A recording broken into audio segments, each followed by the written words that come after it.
بسم اللہ الرحمن الرحیم۔ السلام علیکم۔ ایک دفعہ کسی حاملہ ہرن کو بچہ جنم دینے کی حاجت پیش آئی تو اس نے دریا کے کنارے پر موجود جنگل کی راہ اختیار کی۔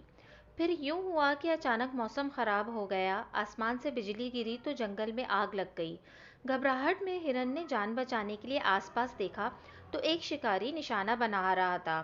دوسری طرف شیر تھا۔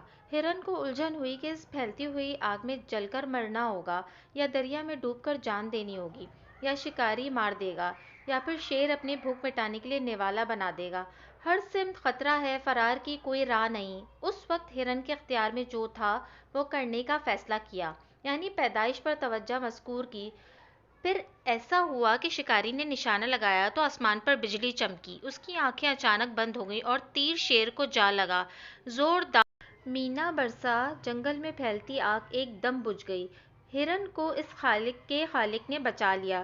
زندگی میں جب کبھی مشکلات و مصائب چاروں طرف سے گھیر لیں تو اس وقت وہ کام کریں جو آپ کر سکتے ہیں، باقی چیزیں اس ذات کے لیے چھوڑ دیں جس نے نظام عالم کو چاروں طرف سے گھیر رکھا ہے۔ وہی آپ کی حفاظت کرے گا انشاءاللہ۔ اللہ پاک ہماری ہر قسم کی مشکل پریشانی کو آسان کرے، ہمارے گناہوں کو معاف کرے اور ہر حال میں ہماری مدد کرے ہمیشہ، اور جب کوئی راستہ نظر نہیں آ رہا ہو ہمیں اس وقت بھی آمین۔ جزاک اللہ۔ اگر آپ کو میری یہ ویڈیو پسند آئی ہے تو پلیز میرے چینل کو سبسکرائب کرنا نہ بھولیے گا۔